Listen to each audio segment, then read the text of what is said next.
Women in the 1970s were happier than men. Today that's completely reversed. While women gained more power, money, and choices than ever before, their happiness has been in steady decline for 50 years. At the same time, maternal depression rates have doubled, anxiety disorders have skyrocketed, and 35% of young women now report poor mental health. This is the paradox nobody wants to talk about. This isn't about questioning rights or equality.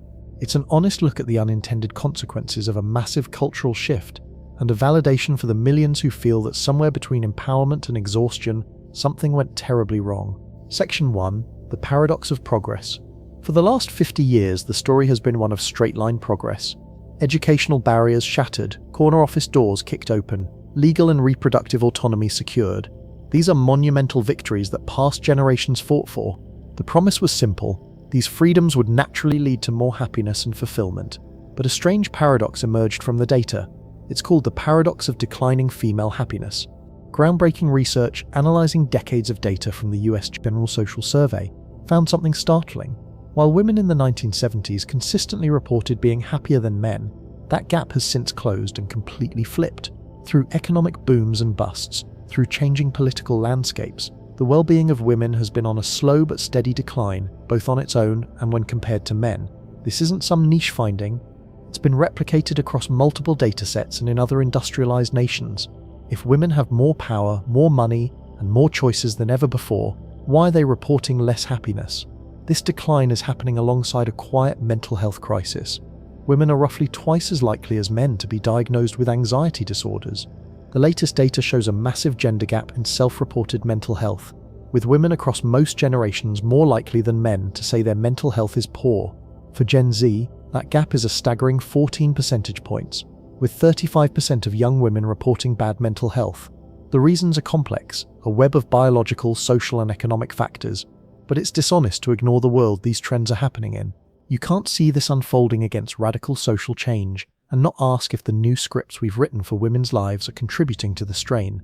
The story we sold was liberation, but what if for many it has become a new kind of cage, a cage of impossible expectations, deep loneliness, and a freedom that feels like a weight? Section 2. The burden of having it all.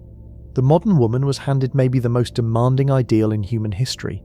You can have it all: the corner office and the perfect family, the sculpted body and the thriving social life, financial independence and passionate romance.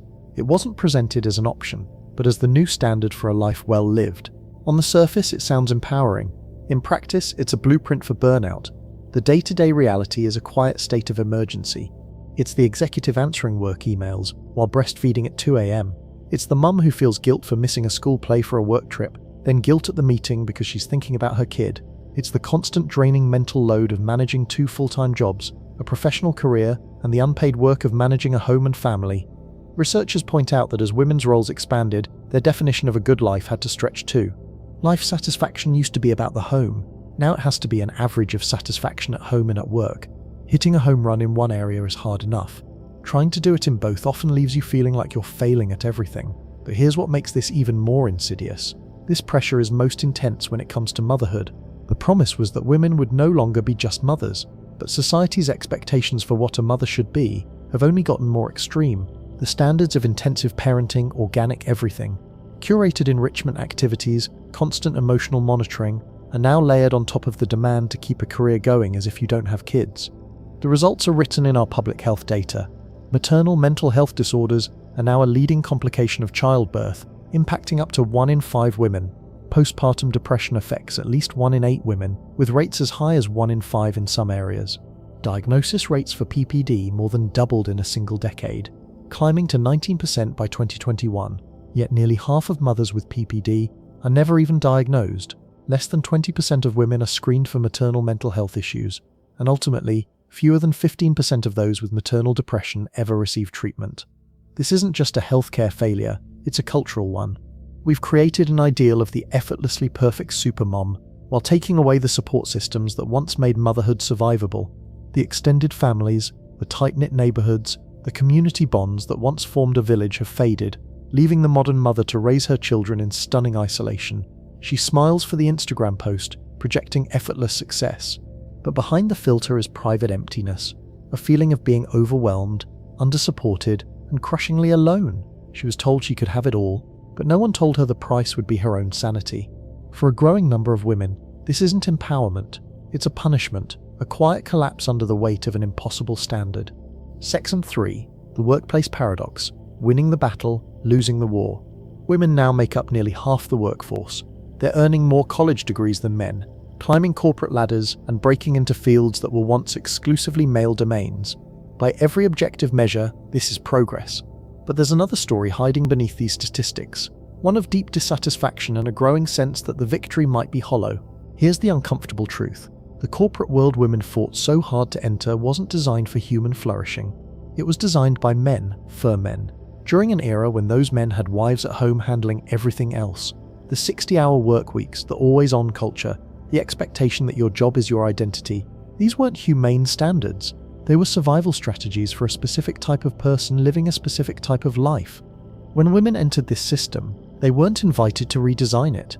They were told to adapt to it, to compete on its terms, to prove they could be just as ruthless, just as tireless, just as willing to sacrifice everything for the next promotion. The implicit message was clear: if you want equality, you have to become more like men. But women aren't men, and this isn't a statement about capability or intelligence. It's about biology, priorities, and the fundamental human need for balance. Research consistently shows that women, on average, place higher value on work-life balance, meaningful relationships, and community connection than men do. These aren't weaknesses, they're different value systems. But in a workplace culture that worships productivity above all else, they're treated as liabilities. The result is a generation of women who climbed the ladder only to discover it was leaning against the wrong wall. They achieved the corner office and found it empty. They got the prestigious title and realized it came with a 70-hour work week that left no time for the relationships and family life they actually wanted. They won the right to compete in a game that deep down, many of them never wanted to play in the first place. And here's where the resentment starts to build. Because while women were being told that career success was the ultimate form of self-actualization, the traditional roles they left behind, homemaking, child-rearing, community building, were being systematically devalued. The woman who chose to stay home with her kids was pitied, seen as wasting her potential, or worse, betraying the feminist cause. The work that women had done for millennia, the unpaid labor of creating homes and raising humans, was reframed as oppression rather than contribution. This created a cruel double bind. If you chose career, you were exhausted and guilty about neglecting your family. If you chose family, you were seen as a failure, someone who couldn't hack it in the real world of paid work. Either way, you lost. Either way, you were made to feel that your choice was wrong. The workplace promised women fulfillment, but what many found instead was a different kind of cage. The freedom to work 60-hour weeks, the privilege of being just as stressed, just as burnt out, and just as disconnected from their families as the men who built the system. They were told this was empowerment, but it feels a lot more like exploitation. A bait and switch where liberation meant the right to be ground down by the same machine that was already destroying men. And the most tragic part, the skills that women excel at, emotional intelligence, collaboration, nurturing, community building, the very things that could have transformed the workplace into something more humane, are the same skills that corporate culture systematically undervalues and underpays. Women didn't just enter the workforce, they entered on its terms, and those terms were designed to break them. Section 4. The isolation of hyper-independence. Along with the have-it-all mandate came another powerful script, the gospel of hyper-independence. The strong, independent woman who needs no one became a celebrated cultural hero. She is self-reliant, emotionally bulletproof, and her success is all her own. But hyper-independence isn't the same as being self-sufficient. It's a trauma response. It's a defensive crouch against a world that has taught you that needing someone is weakness, and relying on others is a fast track to getting hurt. It's a survival strategy that whispers, if I never ask for help, I can never be let down.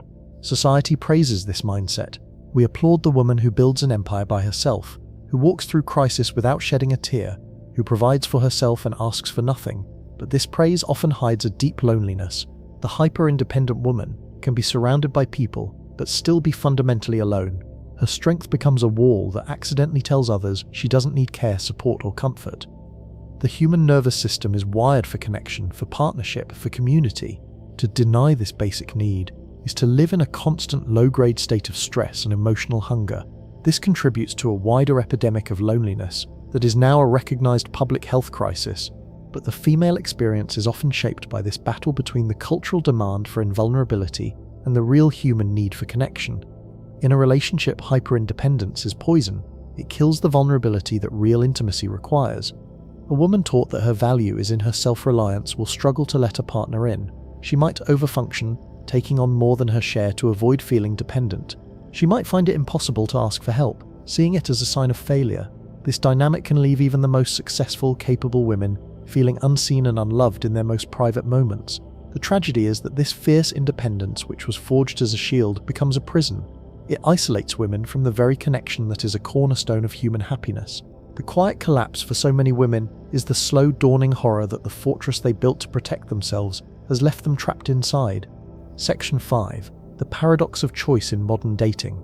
The endless scroll of profiles creates a gamified, transactional marketplace where people are reduced to a set of pictures and a clever bio.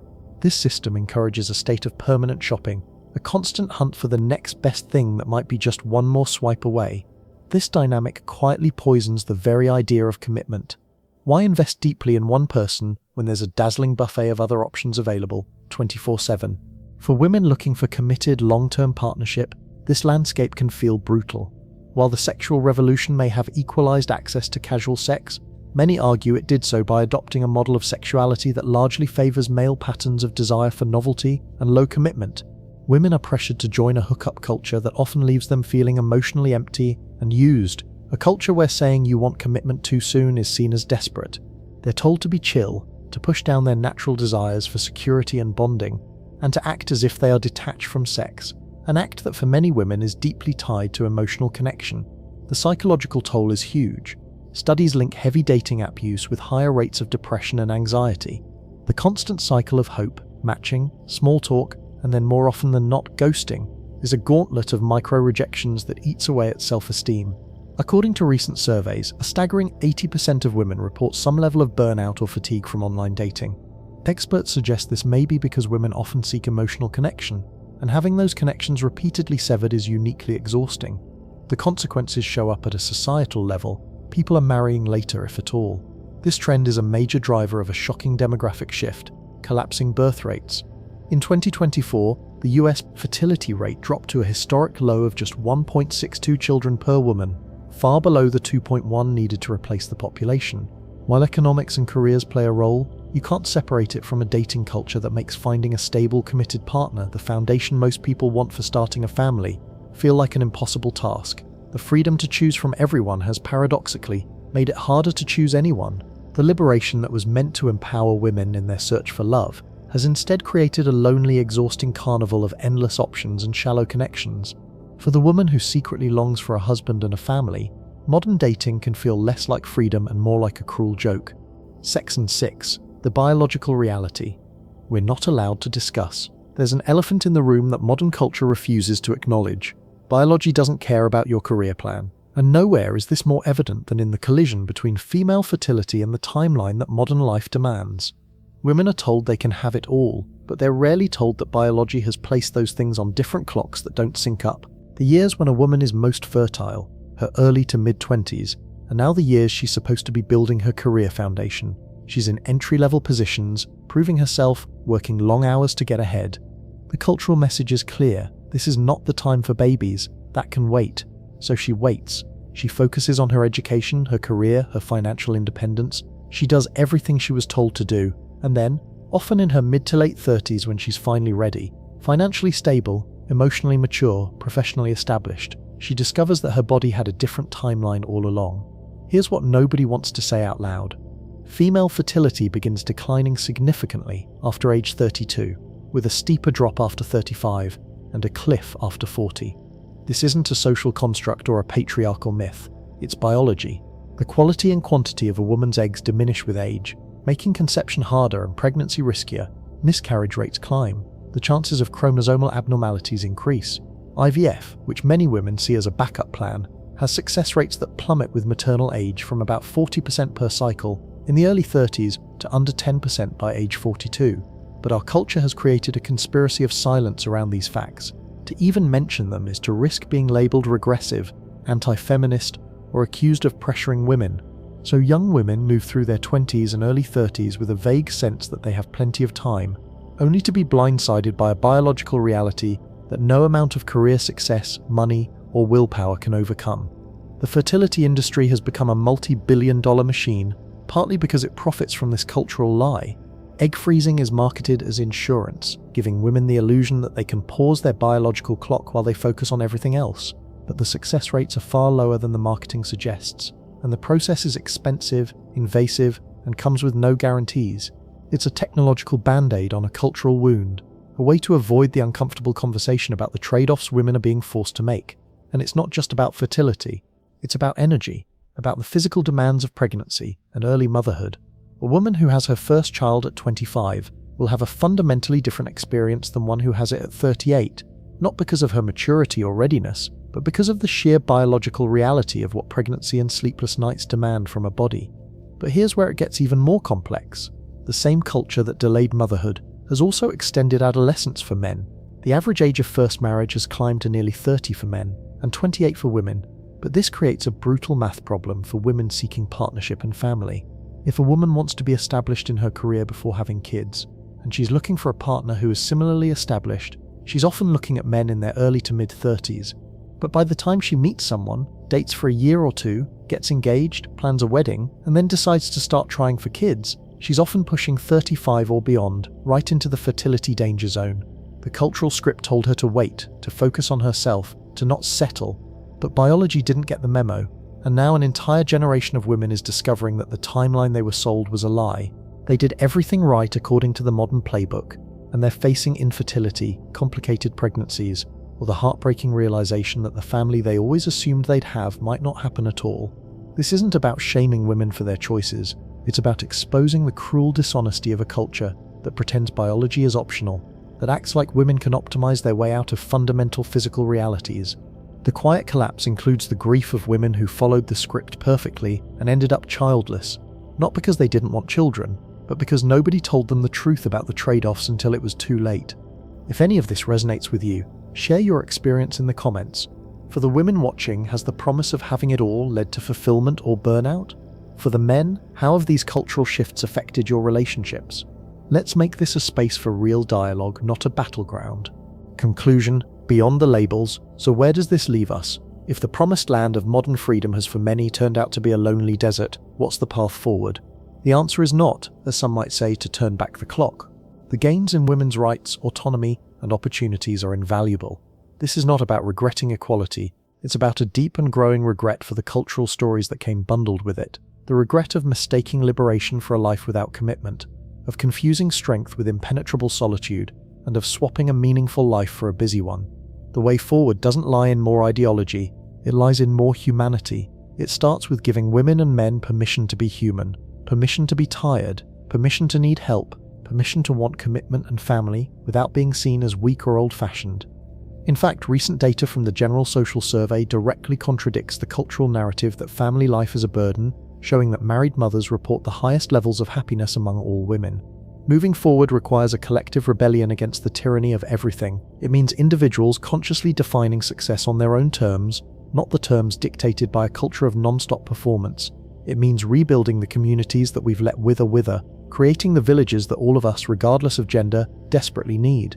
It means having honest conversations about the profound biological and emotional importance of stable partnership and family, for those who want it. The quiet collapse is a symptom of a culture that has mistaken options for freedom and independence for fulfillment. True freedom isn't the endless, frantic swiping for a better deal. It's the peace that comes from choosing a path, from building something real with someone, and from knowing you don't have to carry the weight of the world all by yourself. The secret regret so many women feel isn't a rejection of their power, it's a deep unspoken yearning to finally be able to lay their armor down.